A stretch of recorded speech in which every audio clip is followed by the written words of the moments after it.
ये कहानी ताइची की आवाज से शुरू होती है, जो 3 साल पहले पर्ल में हुए विनाश की कहानी सुना रहा था। उस पर्ल ने दो शक्तिशाली अस्तित्वों को जन्म दिया और एक सर्वशक्तिमान देवता ने उसे दो हिस्सों में बांट दिया, स्पिरिट पर्ल और डीमन पर्ल। लेकिन डीमन पर्ल पर एक ऐसा जादू कर दिया गया था कि उसके जन्म के 3 साल बाद कि उसे सेलेस्टियल लाइटनिंग से नष्ट कर दिया जाएगा। लेकिन सेनबाओ ने उसकी किस्मत में हस्तक्षेप किया। चेनतांग का तीसरा राजकुमार नेझा डेमन पर्ल के रूप में पुनर्जन्म लिया, जबकि स्पिरिट पर्ल ड्रैगन किंग के बेटे आओबिंग के रूप में जन्म लेता है और किस्मत से दोनों दोस्त बन जाते हैं। समय के साथ ही नेझा ने खुद को सुधार लिया और अपनी राक्षसी प्रवृत्तियों को छोड़ दिया। दोनों राजकुमारों ने मिलकर तबाही के खिलाफ युद्ध किया और नेझा ने अपनी किस्मत को बदल दिया। पर कुछ समय के बाद ताइची ने बताया कि हर कोई उनके महान कार्यों को जानता था, भले ही उनकी आत्माएं नष्ट हो गई थी और 7 रंगों के कमल में उनके शरीरों को फिर से बनाने की शक्ति थी। कमल के सत्व पानी में बह गई, जिससे विशेष फल उत्पन्न हुए। ताइची ने किसानों को वो फल इकट्ठा करने का निर्देश दिया और जब सत्व पूर्ण हो गया तो उन्हें उसमें खुद को डुबोने को कहा। नीजा ने ऐसा ही किया और खुशी से भर गया।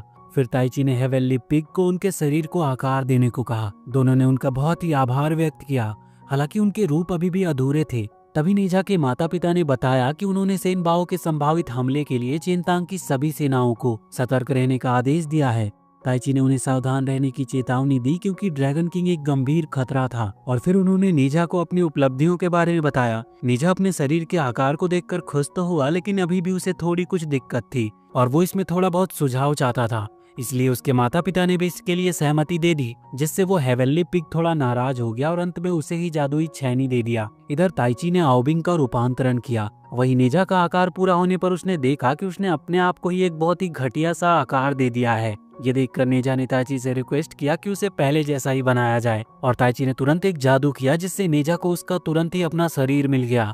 वहीं पर उसी वक्त एक संदेश वाहक आया और बताया कि सेनबाओ शहर के ऊपर आसमान में है। आओबिंग भी युद्ध में शामिल होना चाहता था और नेजा के माता पिता की मदद करना चाहता था, लेकिन ताइची ने उसे चेताया कि अगर वो अपना शरीर सुरक्षित रखना चाहता है तो वो इससे अभी दूर रहे।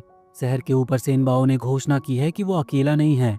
हाल ही में उसकी मुलाकात सागर के राजाओं से हुई थी, जो लंबे समय से कैद रहने के कारण बहुत ही क्रोधित थे। उनका नेता और आओबिंग के पिता एंग अपने भाइयों को धमकी देता है कि वो अपने शब्दों पर संयम रखे, क्योंकि वो उन्हें अपने से नीच समझता है और उन्हें अपने बेटे के बारे में अपमानजनक बातें करने से रोकता है।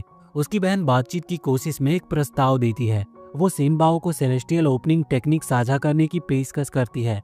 वो एक ऐसा हथियार था जिससे चेनतांग पर आक्रमण किया जा सकता था। इधर प्रेजेंट में सेनबाओ इस तकनीक को सक्रिय करता है। आकाश को फाड़ते हुए समुद्री योद्धाओं को वो बुलाता है, जो उसकी ड्रैगन सिस्टर के गुलाम थे। हालांकि उनकी मदद मुफ्त में नहीं हो रही थी। उनकी एकमात्र शर्त ये थी कि एंग अपने कारावास में मैग्मा का लेवल थोड़ा कम करे। इधर ताइची देखता है कि पिछले फिल्म का समुद्री राक्षस भागने की कोशिश करता है। वो भाग जाता है अपने सहायकों को उनके भाग्य पर छोड़कर, ये समझकर कि उन्हें सजा दी जाएगी। वो दोनों आपस में ही एक दूसरे को बेहोश करने की कोशिश करते हैं ताकि वो दोनों सजा से बच सके, लेकिन ताइची उन्हें लड़ने से रोकते हैं और आदेश देता है कि वो उसकी मदद करे। शहर में युद्ध जारी है। सेनबाओ इसका फायदा उठाकर अपने भाई से टकराता है, जो कि एक सुरक्षा कवच से सुरक्षित था। लेकिन सेनबाओ 3 समुद्री ड्रैगनों का इस्तेमाल करके उस सुरक्षा कवच को तोड़ देता है। आओबिंग उन्हें रोकने की पूरी कोशिश करता है, पर तभी उसका पिता बीच में आ जाता है। आओबिंग अपने पिता से शहर को शांति से छोड़ने की विनती करता है, लेकिन वो अपने गुरु के निर्देशों का पालन नहीं करता और कमजोर होने लगता है। नेजा अपने मित्र की हालत से बहुत चिंतित होकर देखता है कि 7 रंगों वाला कमल भी नष्ट हो गया है। वो बहुत बुरी तरह से परेशान होकर अपने गुरु ताइची से इसका कुछ उपाय करने को कहता है, लेकिन ताइची को भी कुछ समझ नहीं आता। अपनी हालत के बावजूद भी आओबिंग अपने पिता से बार बार शहर को छोड़ने की गुहार लगा रहा था, और यहाँ पर स्थिति की गंभीरता को देखते हुए ताइची ये निष्कर्ष निकालता है कि उन्हें नेजा और आओबिंग को एक शरीर में मिला देना चाहिए। इससे कम से कम 7 दिनों के लिए आओबिंग नेजा की शरीर में जिंदा रह सकता है, और इसीलिए वो दोनों एक ही रूप में मिल जाते हैं। अब उनका मिशन था कि राजा यांगियो को ढूंढना, एक ऐसा हथियार जो किसी भी चीज की जादुई शक्ति को बाहर निकाल सकता है, जिससे वो कमल को फिर से जीवित कर सकते हैं। उधर सेनबाओ अभी भी इससे खुश नहीं था। उसे डर था कि उसका भाई उसके साथ साथ ड्रैगन के साथ भी विश्वासघात कर सकता है। लेकिन सेनबाओ का एक और प्लान था। वो कहता है कि नेजा इमोर्टल कॉन्टेस्ट में भाग ले, जहाँ पर पुरस्कार के रूप में उन्हें यांगियो मिल सकता है। ताइची तुरंत इसका विरोध करता है, ये बताते हुए कि उसका भाई नेजा की राक्षसी ऊर्जा को पहचानता है और इसका इस्तेमाल उसके खिलाफ कर सकता है। फिर भी सेनबाओ इस मौके का फायदा उठाना चाहता था। इसी दौरान एक सेनापति वहाँ पर आता है और कहता है कि वो अपने विवादों को एक तरफ रखे और माता पिता की गलतियों को बच्चों पर ना थोपे। एंग यहाँ पर नाराज होता है और याद दिलाता है कि उससे इस तरह से बात करने का कोई हक नहीं है, लेकिन सोचने के बाद वो समझौते के लिए राजी हो जाता है। उन्हें अपने बेटे को बचाने के लिए 7 दिन मिलेंगे, लेकिन अगर वो असफल होते हैं तो वो शहर को डुबो देगा। नीजा वादा करता है कि वो जरूर सफल होगा, लेकिन चेतावनी देता है कि अगर उसने उसके प्रियजनों या शहर को नुकसान पहुंचाया तो वो उसकी जान ले लेगा। ड्रैगन किंग इस चुनौती को स्वीकार करता है, लेकिन एक शर्त रखता है। केवल नीजा और ताइची ही शहर से बाहर जा सकते हैं और वो अन्य देवताओं को इस बारे में कुछ भी नहीं बताएंगे। वहाँ से जाने से पहले वो सेनबाओ के पास जाता है और उसे चेतावनी देता है कि उसके भाई भरोसेमंद नहीं है और उसे सतर्क रहना चाहिए। कुछ देर बाद चेनतांग के लोग नीजा को शहर को बचाने के लिए धन्यवाद देते हैं। नीजा बहुत ही विनम्रता से उनका आभार मानता है और उनसे खेलने को कहता है, लेकिन नागरिक अभी भी इससे डरते हैं। तब उसके पिता उसके साथ खेलने का फैसला करते हैं, क्योंकि आखिरकार यही तो नीजा हमेशा से चाहता आया है। खेलने से पहले उसकी माँ उसे चेतावनी देती है कि नीजा बहुत ताकतवर है, लेकिन वो आत्मविश्वास से कहता है कि वो अभी भी एक महान योद्धा है।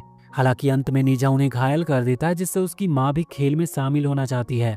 लेकिन नीजा अचानक से दुखी हो जाता है, क्योंकि वो उन्हें खोने से डरता था। जब वो जा रहा होता है तो उसकी माँ उसे गले लगाने की कोशिश करती है, लेकिन नीजा थोड़ा सहम जाता और गले नहीं लगाता।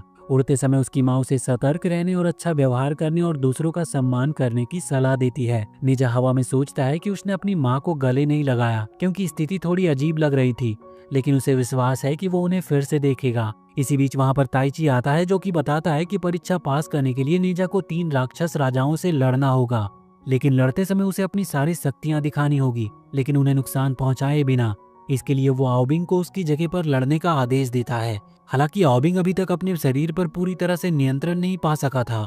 वो अभ्यास करते हैं, लेकिन आओबिंग नियंत्रण में असफल रहता है। यहाँ पर कोई और विकल्प ना होने पर ताइची उसे एक विशेष दवा की शीशी देता है, जो नीजा की आत्मा को सुला देगी और आओबिंग को उसके शरीर पर पूरा नियंत्रण मिल जाएगा। दवा लेने के बाद आओबिंग ताइची से लड़ता है और कहता है कि वो कोई आसान फाइट नहीं देगा, लेकिन आश्चर्यजनक रूप से वो घायल हो गया था। जब वो गुरलोंग पर्वत पर पहुंचते हैं तो वो सर्वोच्च भगवान के समर्पित अनुयायियों को देखते हैं, जो श्रद्धांजलि देने और भेंट चढ़ाने आए थे। वहाँ पर हर कोई पर्वत गुरु से मिलने के लिए एक्साइटेड था। इसके बाद ताइची उन्हें एक ताबीज दिखाता है, जो कि हर एक इमोर्टल के पास होता है, जिसका नाम था जेड पेंडेंट, जो कि सम्मान और मान्यता का प्रतीक था। जेड के पुजारी उनका स्वागत करते हैं, जबकि ताइची देवताओं के रथों को आकाश में उड़ते हुए देखता है, जिनके साथ कैदी भी थे। जैसे ही वो एक महल के पास से गुजरते हैं, ताइची नीजा को यूकू महल के पौराणिक खजानों के बारे में बताता है और आखिरकार वो लियांग महल में पहुंचते हैं। लियांग उन्हें देखकर खुशी जाहिर करता है और उन्हें उनके नए पद पर बधाई देता है। ताइची बदले में अपने शिष्य नीजा को परिचित कराता है, क्योंकि अब उन्हें लगता है कि उसे इमोर्टलिटी की परीक्षा का सम्मान करना चाहिए। लियांग तुरंत पहचान लेता है कि वो कौन है और वो हैरान होकर कहता है कि ये सम्मान की बात है कि उसका भाई का शिष्य वहाँ पर मौजूद है। तभी दवा का असर खत्म होने लगता है और नीजा अपने शरीर पर फिर से नियंत्रण पा लेता है और महल के बीचों बीच जाकर वो पेशाब कर देता है। ताइची तुरंत उसे डांटते हैं और वो स्थिति को संभालने की कोशिश करते हुए अपने शिष्य हियोंग से कहते हैं कि वो नीजा को उसके कमरे में ले जाकर कपड़े बदलवाए। रास्ते में नीजा हियोंग से पूछती है कि क्या वो वहाँ पर अकेली रहती है और क्या उसे बोरियत नहीं होती। उसकी बेवकूफ़ी भरे सवालों से तंग आकर हियोंग उसे नजरअंदाज करती है और अचानक नीजा गलती से उसका स्कर्ट फाड़ देता है और शर्मिंदा होकर माफी मांगता है। वो बिना परेशान हुए कहती है कि वो जाकर कपड़े बदलेगी और उसे बाथरूम की दिशा दिखाती है, लेकिन नीजा रास्ता भटक जाता और एक गुप्त कमरे में पहुंच जाता है, जहां पर जेड के घड़े रखे होते हैं और वो बिना ज्यादा सोचे वो उनमें से एक में पेशाब कर देता और फिर रास्ता भूल जाता है। बाद में हियोंग उसे उसके गुरु के पास ले जाती है, जो बताते हैं कि आज वो एक विशेष अमृत पियेंगे, जो कि सदियों से शुद्ध किया गया है। नीजा भयभीत होकर देखता है कि वही जेड घड़े हैं जिनमें वो अभी पेशाब कर चुका था। घबराकर वो अमृत थूक देता है और गलती से हियोंग पर छींटे पड़ जाती है। ताइची उसे डांटते हैं, लेकिन वो अमृत पीता है तो नीजा खुद को रोक नहीं पाता और वो सच बता देता है। ये जानकर ताइची तुरंत कमरे से निकल जाते हैं और अपने गुरु से माफी मांगते हैं। यहाँ पर पहली परीक्षा शुरू होने वाली थी और लूटोंग इस अभियान में नीजा के साथ ही जाएगा। इसी बीच बूढ़े गुरु को ये पता नहीं था कि क्या हुआ है। वो अमृत का स्वाद चखते हैं और संतोष पूर्वक टिप्पणी करते हैं कि इस बार उसका स्वाद पहले के वर्षों की तुलना में और भी अधिक उत्तम है। वहीं चीनतांग में सैनिक ड्रैगनों के आगमन की तैयारियां में जुटे थे। राक्षस भी उस दिन के आने की बेसब्री से प्रतीक्षा कर रहे थे। वहीं सानबाओ बहुत ही कड़े डिसिप्लिन के साथ अपने योद्धाओं को प्रशिक्षण दे रहा था। थके हारे योद्धा उससे विश्राम करने की गुहार लगाते हैं, लेकिन वो जोर देता है कि उन्हें आगे बढ़ते रहना होगा तभी वहाँ पर लीजिंग आता और रिक्वेस्ट करता है कि एक द्वार खोला जाए ताकि उसके चिकित्सक और भी दवाइयाँ ला सके। ये सुनकर सेनबाओ नाराज हो जाता और पूछता है कि वो खुद को समझता क्या है जो ऐसी मांग कर रहा है। वो उसे उस समझौते की याद दिलाता है कि न ही कोई राक्षस और न ही कोई मनुष्य, यहाँ तक कि वो खुद भी इस जगह को छोड़ नहीं सकता। अपनी बात को साबित करने के लिए सेनबाओ लीजिंग को हाल में ही पकड़े गए समुद्री राक्षसों को मार डालने की चुनौती देता है। लीजिंग यहाँ पर बहुत ही गंभीर भाव से उसे अपने निर्णय पर पुनर्विचार करने को कहता है। तभी सैनिक एक मानव कैदी को घसीटते हुए लाते हैं जिसने भागने की कोशिश की थी। वो व्यक्ति दावा करता है कि वो कोई आम मानव नहीं बल्कि सानबाओ का भाई है और उसका नाम सेंजाबाओ है। उसे देखकर सानबाओ भावुक हो उठता है। उसे घर लौटे 100 वर्ष से अधिक समय हो गया था और उसने अपने भाई को बहुत याद किया। उसका गुरु जो उसके पिता भी हैं, उन्होंने उसे ढूंढने का कार्य सौंपा था और उसकी स्थिति जानने के लिए एक विशेष कंपास भी दिया था। वो ये भी बताता है कि पूरा राक्षस कबीला इमॉर्टेलिटी प्राप्त करने के लिए कड़ी मेहनत कर रहा है और इस दौरान उन्होंने अपने रूपांतरण कला में महारत हासिल कर ली है और अब वो महान सांगटुंग परिवार कहलाते हैं। ऐसे यात्री जो स्वर्ग का आशीर्वाद प्राप्त करके सभी लोगों की सहायता करते हैं। लीजिंग समझाता है कि सेंजो भाई उस राक्षस कबीले का नेता है जो शहर की रक्षा के लिए उत्तरदायी है। सानबाओ गर्व से अपने भाई को बधाई देता है, लेकिन सेंजोबाओ से धैर्य रखने को कहता है क्योंकि जल्द ही वो 12 अमर व्यक्तियों में से एक बन जाएगा और तब वो खुद उसे ढूंढेगा। हालांकि वो ये भी मानता है कि उसे अपने गोल तक पहुंचने में कुछ और भी वर्ष लग सकते हैं। उसकी बातों पर विश्वास करके सांगजोबा वादा करता है कि वो उस दिन तक निरंतर प्रशिक्षण करता रहेगा और यहाँ पर सानबाओ उसे कुछ मिठाई देता है उपहार के तौर पर और जाने से पहले वो लीजिंग का आभार प्रकट करता है, लेकिन ये स्पष्ट कर देता है कि वो अपने निर्णय से पीछे नहीं हटेगा। लीजिंग यहाँ पर मुस्कुराते हुए जवाब देता है कि उसने कभी कुछ मांगने का इरादा रखा ही नहीं था और वो कहता है कि उनके इस मुलाकात के कारण अब वो लड़का एक बेहतर भाई का उदाहरण पा सका है। लीजिंग के चले जाने के बाद सानबाओ अंततः झुकते हुए दवाइयों की सूची सौंपने को कहता है और सूचित करता है कि वो जल्द ही द्वार खोलेगा। इधर नेजा की पहली परीक्षा बीवर साम्राज्य में होने वाली थी। नेजा आगे बढ़ता और काफी कॉन्फिडेंस से घोषणा करता है कि वो उन जीवों के राजा को खत्म करने आया है, लेकिन कोई उसकी बातों को गंभीरता से नहीं लेता। क्रोधित होकर वो एक बीवर की सूप की कटोरी पलट देता है, जिससे राजा नाराज हो गया था और पूछता है कि ऐसा अपमान करने की हिम्मत किसने की। राजा उसे सबक सिखाने के लिए तैयार हो गया था। तो यहाँ पर नेजा बिना समय गंवाए अपने शरीर का नियंत्रण आओबिंग को सौंप देता है, जो बहुत ही कुशलता पूर्वक अपने क्षमताओं का प्रदर्शन करता है। यह देखकर राजा डर गया था और अपने छोटे भाई को लड़ाई में उतार देता है, लेकिन जिन गोलियों से उसे ताकत मिलनी थी उनका कोई असर नहीं होता क्योंकि नेजा ने फिर से अपने शरीर का नियंत्रण हासिल कर लिया था। गोलियां खोजने के लिए नेजा बेताब हो गया था, लेकिन उससे पहले ही बीवर का छोटा भाई उसे बेहोश कर देता है, जिससे गोली की शीशी गलती से बीवर के सूप में गिर जाती है। इसी बीच लियांग ये परीक्षा रोकना चाहता था, लेकिन ताइची उसे नेजा को एक और मौका देने को कहता है। कोई चारा ना देखते हुए नेजा सारा सूप पी जाता है और बीवर से लड़ता है। जब राजा देखता है कि उसका दुश्मन थोड़ा कमजोर है तो वो खुद ही लड़ाई में उतरता है, लेकिन वहाँ पर वो आसानी से हार जाता है। उसका छोटा भाई फिर से लड़ाई करता और विजयी होता है और यहाँ पर आखिर में नेजा सारा सूप उल्टी कर देता है। हताश में वो समझता है कि जीतने का एकमात्र तरीका है वो अपनी ही उल्टी को खा ले, लेकिन वो फिर से हार जाते हैं और राजा उन्हें मार डालने की कोशिश करता है। लेकिन तभी आओबिंग फिर से शरीर का नियंत्रण लेता है और दोनों भाइयों को वो हरा देता है। इस तरह नेजा परीक्षा में पास हो गया था। लियांग अपने योद्धाओं को उन जानवरों को पकड़ने का आदेश देता है ताकि अब उन्हें एक बेहतर मार्ग पर ले जाया जा सके। तो यहाँ पर आओबिंग इंटरवीन करने की कोशिश करता है, लेकिन ताइची उसे चुप रहने का आदेश देता है। मंदिर में नेजा को उसकी सफलता पर बधाई दी जाती है और कई देवता उसकी प्रशंसा करते हैं। हालांकि कुछ तो उसे बहुत ही कुरूप और असभ्य और आंखों के नीचे काले घेरे वाला कहते हैं। गुस्से में नेजा उन्हें मारने की सोचता है, लेकिन ताइची उसे रोकता है। उसी दिन 10 जनवरी को प्रधान देवताओं ने एक दुर्लभ सम्मेलन के लिए सभी एकत्रित होते हैं। ताइची सुझाव देता है कि उन्हें वहां से निकल जाना चाहिए, लेकिन वोंग उसे याद दिलाता है कि एक दिन वो खुद भी देवता बन जाएगा, इसलिए बेहतर होगा कि वो सभी के साथ वहीं पर रहे। सभी देवता उपस्थित होते हैं। आओबिंग को उसका छोटा भाई और शिष्य के रूप में प्रस्तुत किया जाता है और बताया जाता है कि उसने सभी अपेक्षाओं को पूरा किया है और पर्ल के वाहक को एक सभ्य व्यक्ति में बदल दिया है। हालांकि देवताओं का युद्ध आसान नहीं था, इसलिए उन्हें अपने अगले कदम सावधानी पूर्वक तय करने थे। उपस्थित सभी देवताओं में यह सहमति थी कि यदि वो एकजुट रहते हैं तो वो सभी बुराइयों को हरा सकते हैं, और खास करके उन्होंने आकाश के ड्रैगन कबीले को इंडिकेट किया था, जो उनके लिए एक बहुत ही रियल प्रॉब्लम बन चुका था। एक देवता ने पूछा कि वास्तव में ड्रैगन ने क्या गलत किया है, तो यहाँ पर लियांग ठंडे स्वर में उत्तर देता है कि उन्होंने अब तक कुछ भी गलत नहीं किया है, लेकिन वो अत्यधिक शक्तिशाली हैं और वो उनकी जाति पर भरोसा नहीं करता, इसीलिए उन्हें खतरा बनने से पहले खत्म कर देना चाहिए। हालांकि सभी देवता उसकी इस राय से सहमत नहीं थे, इसीलिए उनके भाग्य पर निर्णय टाल दिया गया। सम्मेलन के बीच में एक देवता सुझाव देता है कि नेजा को अपने भाइयों से मिलना चाहिए। ये सुनकर नेजा काफी डर जाता है, क्योंकि उसने कभी अपने भाइयों से मुलाकात तक नहीं की थी और उसे तो ये भी नहीं पता था कि उसके कोई भाई भी हैं। वो घबराते हुए स्वीकार करता है कि वो खुद को उनके मिलने लायक नहीं समझता। इस पर ऑबिंग उसका मजाक उड़ाता है।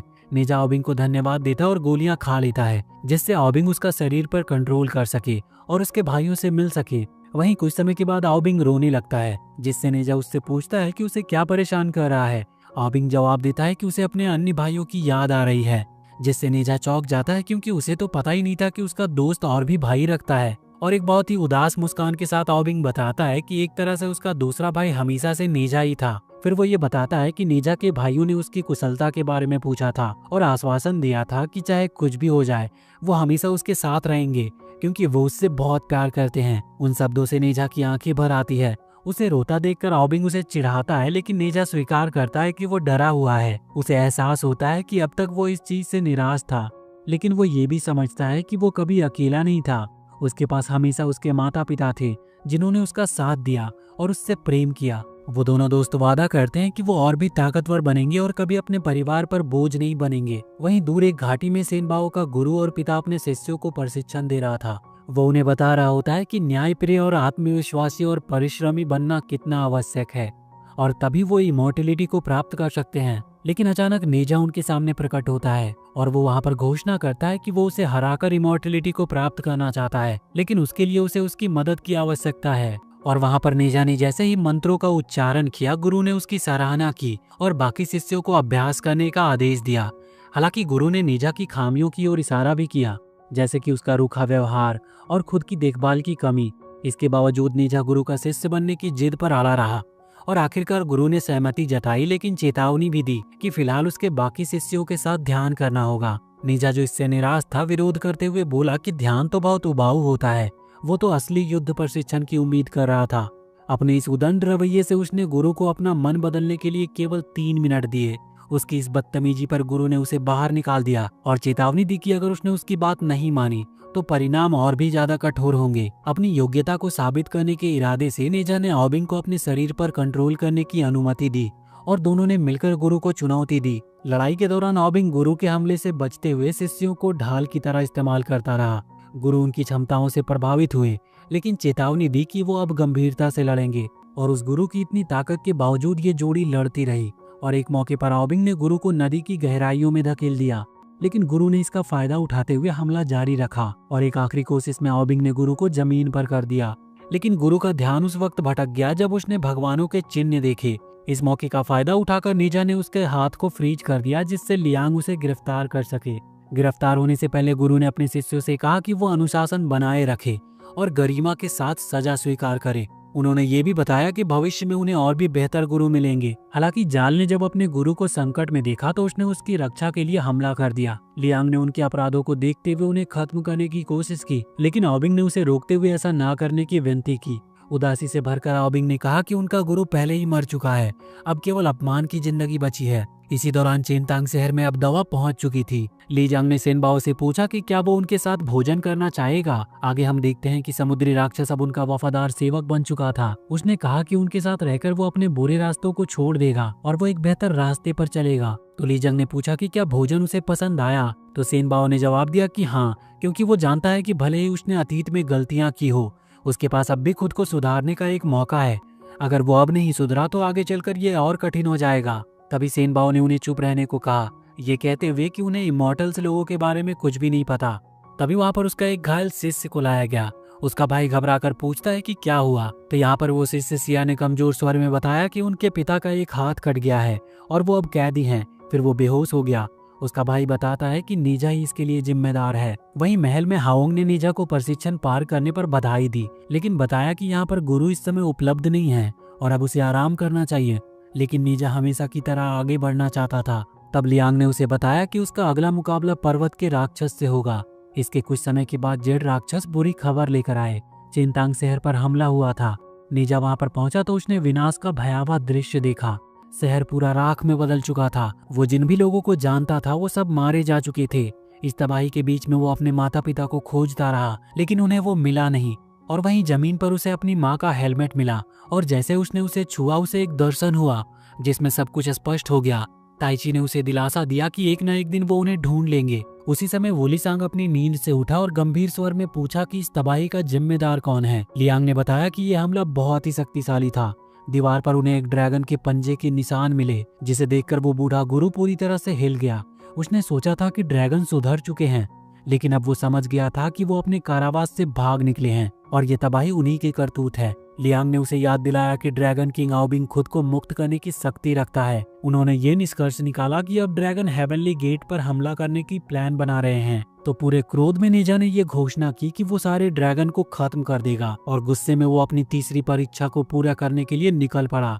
ताइची उसे रोकने की कोशिश की, लेकिन वोलीसांग ने उसके दुख को समझते हुए आदेश दिया कि हावोंग महल के श्रेष्ठ योद्धाओं को इकट्ठा करे और ताइची और लियांग नीजा के पीछे भेजे ताकि वो उसकी रक्षा कर सके। जब नीजा उड़ रहा था तब आओबिंग ने उसे रोकने की कोशिश की और सुझाव दिया कि वो पहले अपने पिता से जाकर पूछे कि असल में हुआ क्या था, लेकिन नीजा ने उसकी बात नहीं सुनी क्योंकि उसे सिर्फ बदला चाहिए था। राजा के पर्वत पर एक औरत जिसे आंट रॉक कहा जाता था, वो अपनी ब्यूटी पर बहुत ही इतराती रही और ये चेतावनी दी कि जो भी कोई उसे बुरा कहेगा वो कुचल दिया जाएगा। उसने अपने बोलते हुए मिरर से पूछा कि क्या वो अब भी राज्य की सबसे सुंदर स्त्री है, जिस पर मिरर ने हाँ कहा। तभी नीजा वहां पर पहुंचा और उससे भिड़ गया। भयंकर लड़ाई के अंत में केवल रानी का एक छोटा सा सिर बचा रह गया। ताइची और लियांग भी वहां पर पहुंचे और लियांग ये देखकर हैरान रह गया कि नीजा आग को कंट्रोल कर रहा है। ताइची ने बताया कि नीजा एक असाधारण योद्धा है और चाओस जीन से मिलने वाली ऊर्जा के कारण उसमें कई अद्भुत शक्तियां हैं। लियांग ने नीजा को एक मेडल दिया और बताया कि अब वो एक अमर है और इस नाते उसे अब एक हथियार चुनना होगा। तो नीजा ने यांग यू को मांगा और उसके चयन को स्वीकार करते हुए वो बूढ़े गुरु ने 12 अमरगणों को बुलाया और उन्हें सूचित करके अनुमति मांगी कि ड्रैगन कुल को खत्म किया जा सके। जाते वक्त गुरु ने नीजा को उनके साथ चलने को कहा, लेकिन नीजा ने मना कर दिया और कहा कि वो पहले अपने शहर लौटेगा और फिर ड्रैगन किंग का शिकार करेगा। गुरु ने उन्हें शुभकामनाएं दी। यांग यूए के हथियार के साथ नीजा ने अपने मित्र की मदद की, जबकि ताइची ने कमल को पुनर्जीवित किया। आओबिंग ने उससे उसे अलग करने को कहा, लेकिन नीजा ने उसे वहीं पर रहने की सलाह दी क्योंकि जो होने वाला था वो बहुत ही विनाशकारी था। ताइची ने उसे चेतावनी दी कि अगर उसने उड़ान भरी या जल्दीबाजी की तो वो हमेशा के लिए अपनी आत्मा को खो देगा। तभी उन्होंने समुद्री राक्षस को देखा और वो बहुत ही आश्चर्य हुए कि वो अभी भी जीवित कैसे था। उसी दौरान ड्रैगन सागर सिटी में आओबिंग को ये जानकर काफी हैरानी हुई कि स्वर्ग के देवता वोलियांग वहाँ उसकी भूमि पर आए हैं। वोलियांग ने घोषणा की कि वो उन्हें सजा देने आए हैं क्योंकि ड्रैगन किंग ने एक बहुत बड़ा अपराध किया है और वो उसका अंत करने के लिए आया है। वोलियांग ने एक ऐसा हथियार बुलाया जिससे वो पूरे शहर को नष्ट करने वाला था, लेकिन इससे पहले कि वो वार करता, आओबिंग ने मानव रूप को धारण करके हमले करने की कोशिश की, जिसे लियांग और हितोंग ने रोक दिया। यहाँ पर ड्रैगन किंग की बहन ने अपनी आजादी की चाह में अपने गुलामों को स्तंभ को नष्ट करने का ऑर्डर दिया, लेकिन बाकी ड्रैगनों ने उन्हें रोक दिया। नीजा आओबिंग से भिड़ गया और कसम खाई कि वो उसे नष्ट करेगा। ड्रैगन सिटी इस वक्त एक बहुत ही मुसीबत में फंसी हुई थी, जिसका नीजा ने फायदा उठाया। यहाँ पर लियांग ने उसे आश्वासन दिया कि वो उसके माता पिता का बदला लेंगे और उसे न्याय दिलाएंगे, परंतु नीजा भीतर से खाली महसूस कर रहा था। उसे समझ नहीं आ रहा था कि उसे क्या करना चाहिए। उसका मन अतीत में चला गया और उसे अपने माता पिता याद आए और तभी वो उन्हें अपने सामने देखता है। भावनाओं में बहकर वो रो पड़ा क्योंकि उसे लगा वो मर चुके हैं। और तब लेडी इन ने बताया कि न उन्हें ड्रैगनों ने मारा था और न ही सेनबाओ ने। असली दोषी तो वो है जिसे इमोर्टल कहा जाता है। सेनबाओ ने जैसे ही वहाँ से निकलने की कोशिश की, उसे महसूस हुआ कि उसकी चोटें किसी तरह अपने आप ही ठीक हो चुकी थी और उसका संरक्षक बेहोश पड़ा था। ये देखकर वो बहुत ही हैरान हो गया।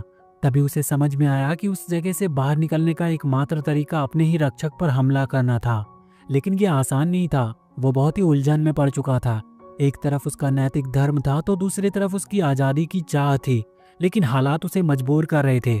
जैसे ही उसने अपने रक्षक के चेहरे पर वार किया, उसकी शक्ल बिगड़ गई और एक अजीब सी शक्ति ने सेनबाओ को उस जगह से बाहर निकाल दिया। लेकिन उसके मन में एक सवाल उठने लगे कि क्या वो अब भी इंसान है?